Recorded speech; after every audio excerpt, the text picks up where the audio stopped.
two men, two completely different companies, two completely different philosophies about professional wrestling. One of them turned a sports entertainment machine into a Netflix juggernaut, pulling nearly 3 million views every single week in 2026.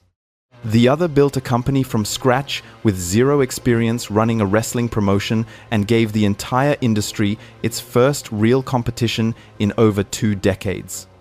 One is a billionaire's son running shows on a legal pad. The other is a 4-time world champion who built the greatest developmental system in wrestling history. So here's the question that every single wrestling fan in America has been debating for years. Tony Khan versus Triple H, who is actually the better booker? This is not a hot take. This is not clickbait. We are going deep today. Stats, receipts, booking decisions, business numbers, the hits and the misses. Let's go. Welcome back. If this is your first time here, we talk wrestling the right way. No fluff, no favoritism. If you're a WWE guy, AEW guy, or just a pro wrestling fan in general, this video is for you. Make sure you hit that subscribe button and ring the bell, because we drop content like this every single week. Now, let's get into it. Before we debate who's better, we have to understand who these men actually are, because their backgrounds tell you everything about their booking styles. Triple H, real name Paul Levesque, this dude BLED, professional wrestling. He trained in the early 90s, worked the independents, got called up to WWE, and spent 30 years learning the business from the inside out. He lived the locker room. He felt what connects with an audience and what doesn't, because he was out there on that canvas every single night. As a performer, 4-time world champion, 7 WrestleMania main events. He headlined shows at MSG, at the Staples Center, at venues around the world. And then, in 2012, he founded NXT. And that's where the real story begins. NXT became the most praised developmental system in wrestling history. Kevin Owens, Sami Zayn, Becky Lynch, Charlotte Flair, The Shield, Bayley, Bianca Belair, Gunther. The list goes on. Triple H found talent, developed them, told long-form stories, and created stars. And then in 2022, after Vince McMahon's departure, Triple H became WWE's chief content officer and took over the entire creative product. Now Tony Khan, son of Shahid Khan, owner of the Jacksonville Jaguars and Fulham FC, had zero professional wrestling training. He was a fan. A serious fan, the guy who grew up watching tape-trading VHS of Japanese wrestling and knew every finisher of every indie wrestler. But a fan nonetheless. In 2019, he co-founded All Elite Wrestling with Cody Rhodes, Kenny Omega, and the Young Bucks. And against every expectation, he launched a real competing wrestling company that got a TV deal on TNT on day one. So we have a wrestling lifer versus a passionate outsider. And that distinction? It shows up in every major booking decision they've made. Let's start with Triple H, and let's start with the numbers, because numbers don't lie. When Triple H took over creative in the summer of 2022, WWE was in a creative slump. Vince McMahon had been booking the same way since 1997. The product felt stale, predictable, and frankly out of touch. Triple H came in and changed everything within 6 months. He brought back Sami Zayn and inserted him into the Bloodline storyline, one of the greatest long-form wrestling narratives in modern history. He took a joke character and turned him into the most emotionally resonant story WWE had told in years. The crowd at the Royal Rumble 2023 when Sami helped the Usos? I got chills writing this script. He brought back CM Punk, a man who burned bridges so badly that most people thought he'd never set foot in a WWE ring again. Punk walked into Survivor Series 2,023 inches. Chicago, his hometown, and the roof nearly came off the United Center. Triple H made that happen. He built Cody Rhodes' homecoming into one of the greatest feel-good storylines wrestling has seen in decades. The year-long journey, the loss at WrestleMania 39, the triumphant win at WrestleMania 40, that was masterful long-term storytelling. Triple H himself has compared his booking philosophy to the Marvel Cinematic Universe, building toward big moments across a long timeline, making sure every match has a destination.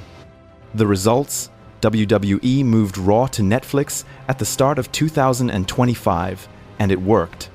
Raw drew 2.9 million global views on the 6th of April, 2026, finishing in Netflix's global top 10 for the week. Not just top wrestling.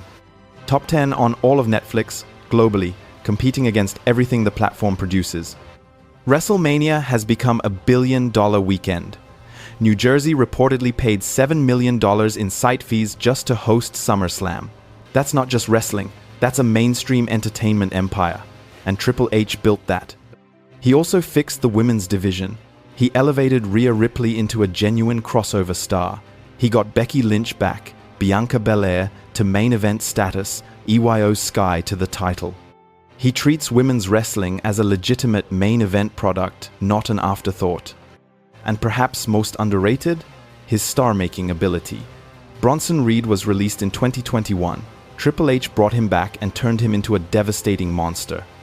Gunther walked into WWE from the European indie scene and became arguably the most credible champion in WWE in 15 years. TripleH knows how to build someone from the ground up. He understands that a company is only as strong as its next star, not just its current one. Now, before you turn this video into a WWE propaganda piece in the comments, let me make the full case for Tony Khan. Because he deserves credit, real credit. In 2019, nobody thought AEW would survive. The wrestling media was skeptical, WWE fans were dismissive. And yet here we are, in 2026, and All Elite Wrestling is still going, still running pay-per-views, still drawing passionate crowds, and still producing some of the most technically brilliant in-ring action anywhere in the world. Tony Khan gave the wrestling world freedom.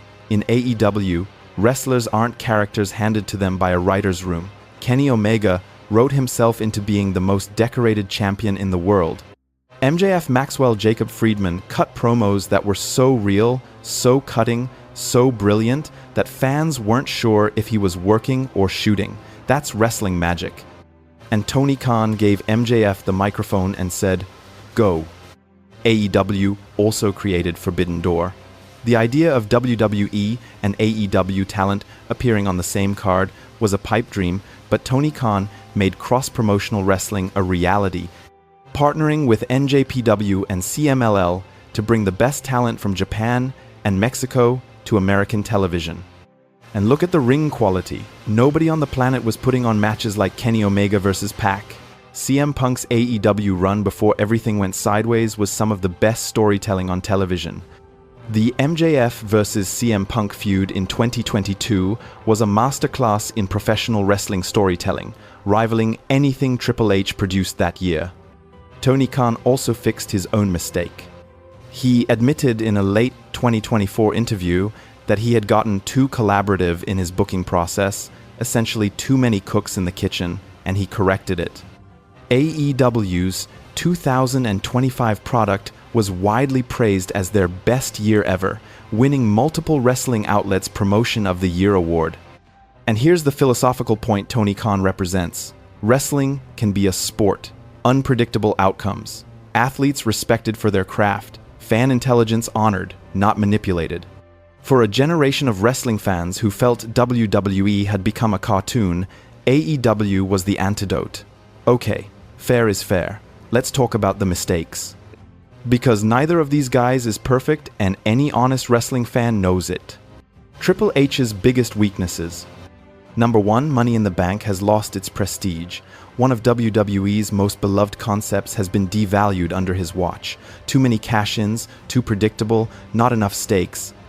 Number 2, some talent has fallen through the cracks. Shinsuke Nakamura, one of the most electrifying performers on the planet, went years without a meaningful storyline. Austin Theory had inconsistent booking. The 3-hour SmackDowns in early 2025, brutal. Rerunning the Cody Rhodes vs. Solo Sikoa feud months after it had already peaked, fans noticed. Number 3, The Rock situation at WrestleMania 41. Triple H had a creative rift with The Rock over booking decisions that reportedly derailed plans for what could have been a historic WrestleMania moment. The Rock was noticeably absent from WrestleMania weekend. That's a big miss. Tony Khan's biggest weaknesses. And this is where I have to be. Honest Tony Khan has made some fundamental booking mistakes that have cost AEW real momentum. Number 1. Roster overcrowding. In January 2026 alone, AEW signed over 14 new names in a single month. The roster became so bloated that fan favorites like Hangman Adam Page and Swerve Strickland were barely getting TV time. When you have too many people on the card, nobody gets over. It's booking 101, and Tony Khan has failed this test multiple times. Number 2. Title prestige. Championships in AEW have sometimes felt meaningless. Tag champions defending their titles twice in 2.5 months.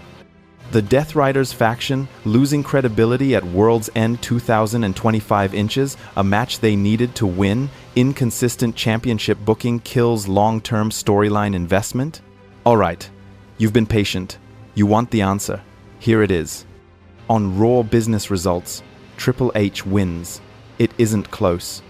Under Triple H's creative leadership, WWE isn't just winning the wrestling war, it's competing with all mainstream entertainment. Triple H understands something Tony Khan has struggled with, the difference between wrestling fans and mainstream audiences. Triple H books for both. Tell me in the comments right now, Tony Khan or Triple H, who's the better booker? I want to read every single response. If you want more WWE versus AEW deep dives just like this one, hit that subscribe button. We've got videos on the best WWE storylines of 2025, the AEW Forbidden Door breakdown. I'll see you in the next one. Peace.